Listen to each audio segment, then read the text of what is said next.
Roger Federer. Catherin Whitaker believes Federer learned from his Australian Open defeat. Image, Getty. The Swiss star enjoyed a sweet moment in the Middle East when he dispatched the Greek 6-4 to win his 100th ATP career title.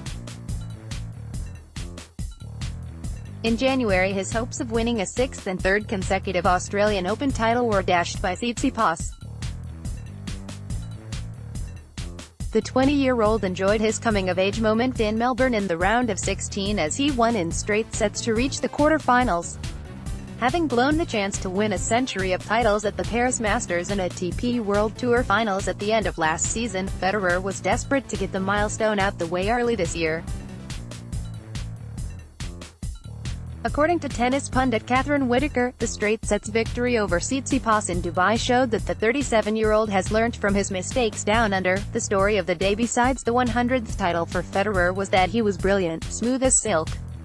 She told the tennis podcast, his volleying, I know there's nothing new to say relating to Roger Federer, but his volleying was sublime and the canniness of his play, there's no question, he'd learned from what happened in Australia against Tsitsipas.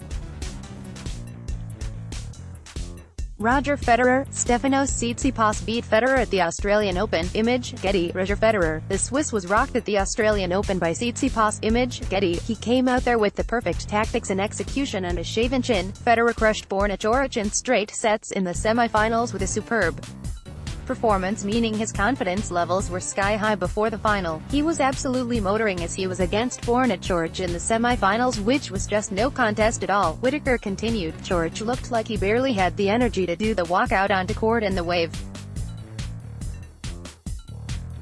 Roger Federer. The star won his 100th ATP World title at the Dubai Tennis Championships. Image, Getty. That match had a feeling of being over before it had even started. Tsitsipas, I sense, was probably just as tired deep down, but he came onto court with a sort of defiant attitude. I'm not going to let that be the story of today. It was still a brilliant win for Tsitsipas. At the Australian Open, he was so wonderfully open on how fixated he was on reaching the top 10. He said he thinks about it every day.